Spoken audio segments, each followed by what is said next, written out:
onefootflipper. Hi, Paige here, the 1 Foot Flipper. It has been a pretty big weekend for me and for the channel. I spent all day yesterday on that huge record buy that you should have seen yesterday, and that honestly took the entire day. By the time I got back and made the video and edited and uploaded, I was bushed and I barely got anything done. Did not make any new listings whatsoever, didn't even ship anything. Now, of course, whenever I have a Saturday and I'm gone all day, that's when the card sales always go crazy. I woke up this morning with 50-something orders to ship, 28 of them being cards. And just so happened that I happened to send a message on Facebook to my buddy Ian seconds before I started pulling and shipping cards. And so I pull and I ship my cards, and about 3 seconds after I finish, Ian responds to my message. So I've got timestamps on that. I knew exactly how long it took me to ship 28 cards. And this was 28 cards. There were no problems. There were no missing cards. I didn't have to look for any of them. Everything was in the right place. It went 100% smooth. It took 55 minutes. Now, I'm going to round that up to 1 hour because you're supposed to take a 5-minute break every hour, or something can get in the way, so we're going to round that up to an hour. The reason why we're looking at that is we're going to look at how much money per hour can you even make shipping small sales, small orders, trading cards in particular, but this can go for anything that's small, easy to pull, easy to ship. Pulling and shipping a trading card is really just about the same time and labor as pulling and shipping a DVD. Might even take slightly longer. So using my I went to the eBay sales calculator, using my method of trading cards, in which my minimum price is $1.99, I can pull and ship $38.92 in profit in cards per item. That's considering all eBay fees, and that's considering the cost of card and supply to be 10 cents for me, which is usually the case for the $1.99 cards, because they're usually bulk, interesting cards, but that I bought in bulk that cost me very little.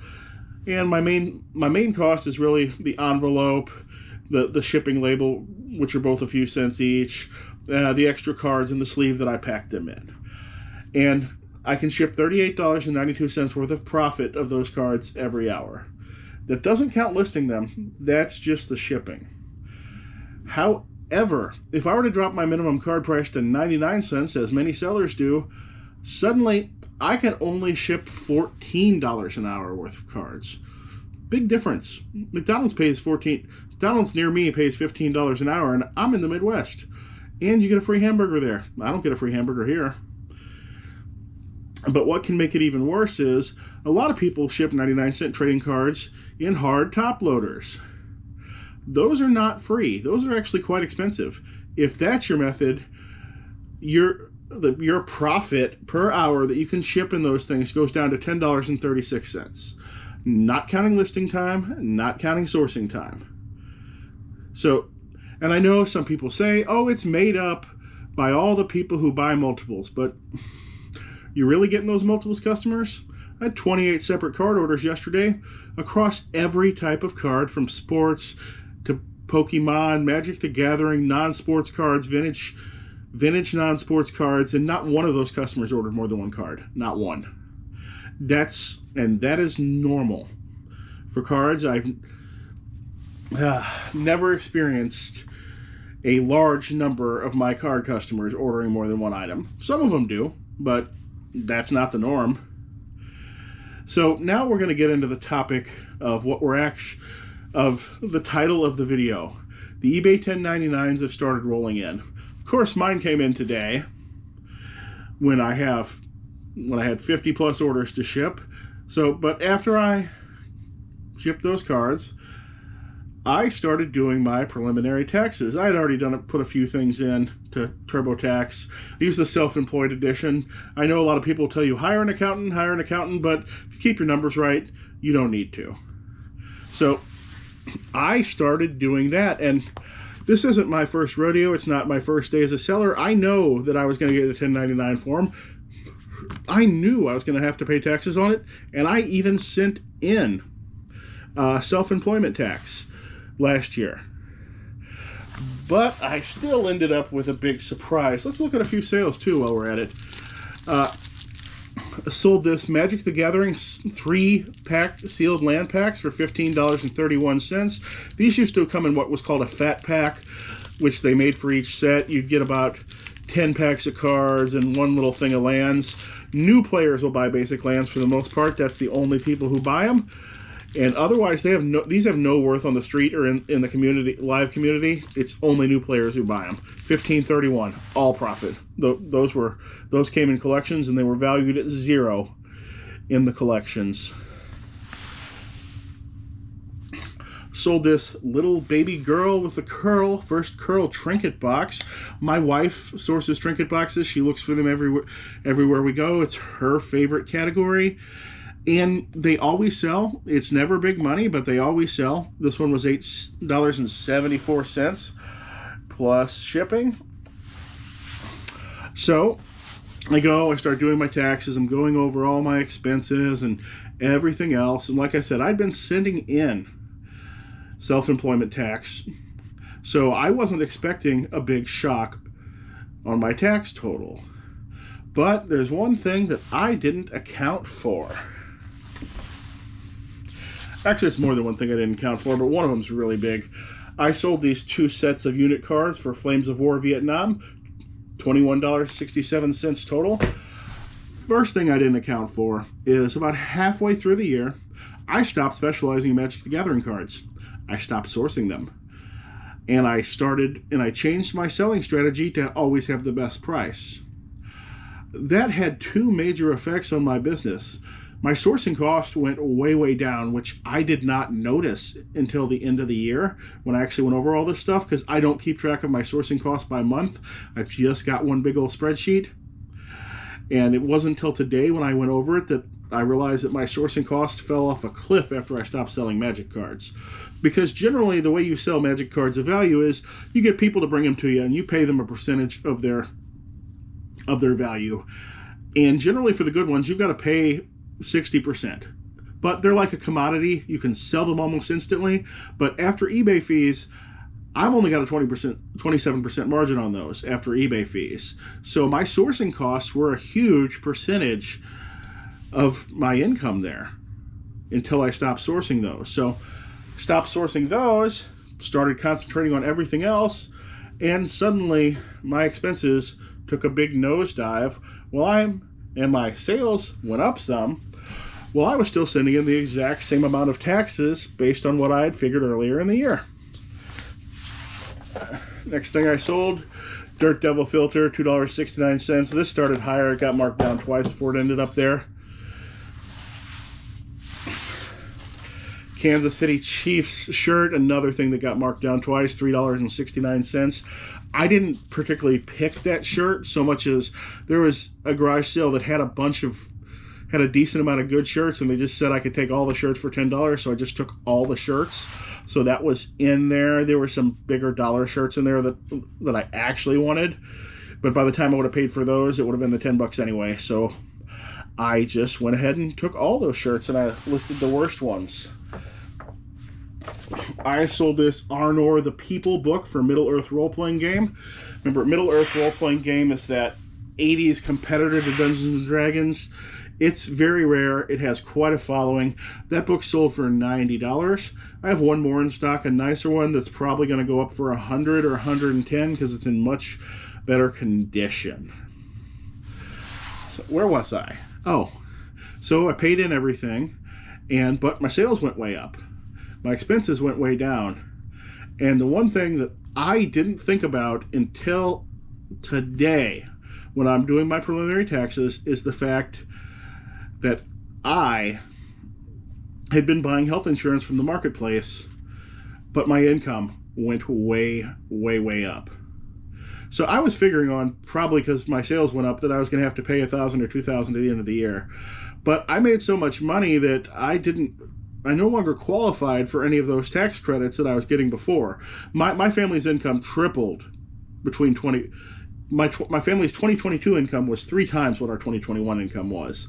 So I had to pay that money back. So instead of maybe owing $1,000 or $1,200 or $2,000, I'm going to have to pay $5,000 in taxes. Luckily, I have the money, but it could be a big shock, and it's something that could happen to a lot of other resellers, especially if you just caught big, because I know a lot of resellers buy their insurance from the marketplace if they don't get it from a spouse. In the case of my family, the marketplace insurance was cheaper than adding me to my wife's account, so that's the one I get, and it's better anyway. Even paying full price, it's better.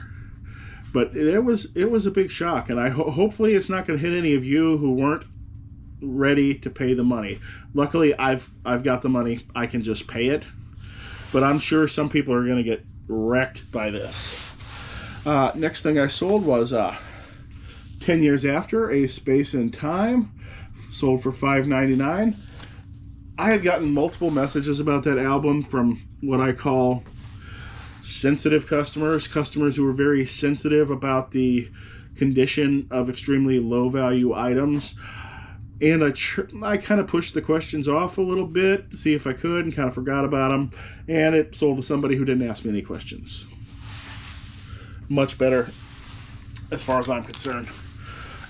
Sold this Ultra Pro Relic Life Counter symbol. This is a Magic the Gathering accessory. You click it on the side, it keeps track of numbers. This basically just has a Magic the Gathering logo on it. This is the worst one. They sold them in this randomized setup where you didn't know which one you were going to get, and that's pretty much the worst one. I sold 4 beanbags for $25.16. These beanbags go to the Toss-Across game from 1969. They made it much further past that. Remember, it was the big old thing about 3 feet by 3 feet, and it's a tic-tac-toe board, and you'd throw the beanbags onto it? Back in the summertime, I spotted one of those in the Goodwill bins, but one of the legs was damaged, the box was awful, but the beanbags were in it, all 7, 8, however many of them were in it. I think it was 7 or 8. And I'm like, okay, I'm just going to buy the beanbags. Nobody's going to buy that broken Toss-Across, especially at my bins. It's all by weight. Everything other than books is by weight.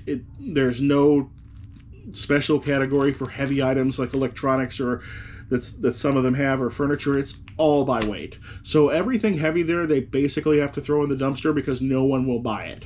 So I bought the beanbags, and I've been selling the beanbags one by one at $6 and something. And in the end, I sold all of them at $6 something. This last customer bought 4 of them, which was all the ones I had left. Because some people are going to want to have that correct beanbag for their 1969 Toss-Across. This is a war game item. These are Warhammer 40,000 Space Marine Land Speeder Tornado plastic sprues. Now, this is something you're going to come across in wargaming collections if you buy them. Somebody bought 3 of these things. They opened them up. They threw away the boxes. They took these things out of the boxes. Lost, disabled, or whatever.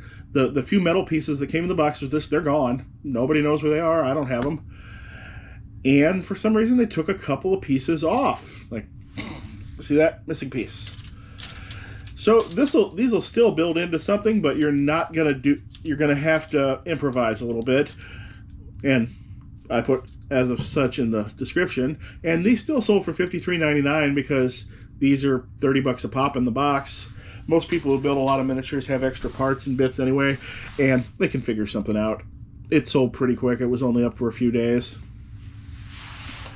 Okay, this is the last sale I'm going to show today, and then we'll talk about the 2,000 subscriber giveaway. Wings at the Speed of Sound. Now, this only sold for $4. And this one came with an unreasonable after-sale request from the buyer. The buyer, after purchasing this album, requested to have a video of the vinyl. This is a $4 item. And there's no way to send a video through eBay messaging. And for that matter, a video of what? Does she want to see it playing? I don't even have a functional record player. I actually thought I did. I had 2 record players down here in the basement. I spent a good part of today messing with them, and my cheap modern Chinese one did not work at all. Everything else on that stereo worked except for the record player. In my vintage one, I could not get the tone arm balanced decent enough to play a record. It was exceptionally quiet all the time unless I touched it just right, at which point it would go perfect for just a little second while I was touching it and then cut right back out again. I don't really know a lot about record players, so maybe somebody can tell me what I'm doing wrong there. I couldn't figure out with the screws that are on it or anything how to make that work right. Maybe the needle's toast. I don't know. But either way, I'm just going to have to say that I'm just going to pack that up, and afterwards I'm just going to say eBay doesn't have video messaging. And send it on its way. And I don't know if I mentioned that. It's an international order. It's unfortunate, but most of my international orders are for incredibly inexpensive items. And I just, sometimes with them, I feel like money got left on the table, because by the time she paid me $4 for the album and $5 to ship it to the eBay International Distribution Center, she probably spent another $25 to have it sent to wherever she lived. And I had 30 cents in this item. And I feel like almost all the money was actually lost in shipping. And I'm also expecting a claim on this item. But I have not really had any problems with eBay International claims. All the ones I've ever had have been handled by them. Okay, so in multiple videos, I asked for people to suggest things for the 2,000 subscriber giveaway. And I believe the first suggestion I actually got was a Superman. And I'm just going to go with the Superman. This is a 1988 DC Superman. He's kind of bigger. He's much bigger than normal action figures. Only his arms move. And if you want to win this guy, just post Superman somewhere in the comments. U.S. residents only. I am not paying $40 to ship this to Japan or wherever you may be watching. Most of my overseas viewers are in London, England, or Australia, but wherever you're at, unfortunately, it's got to be America. And guess that's all I've got for today. Thank you so much for watching and subscribing. It's been an absolute blast, and I hope to see you again soon.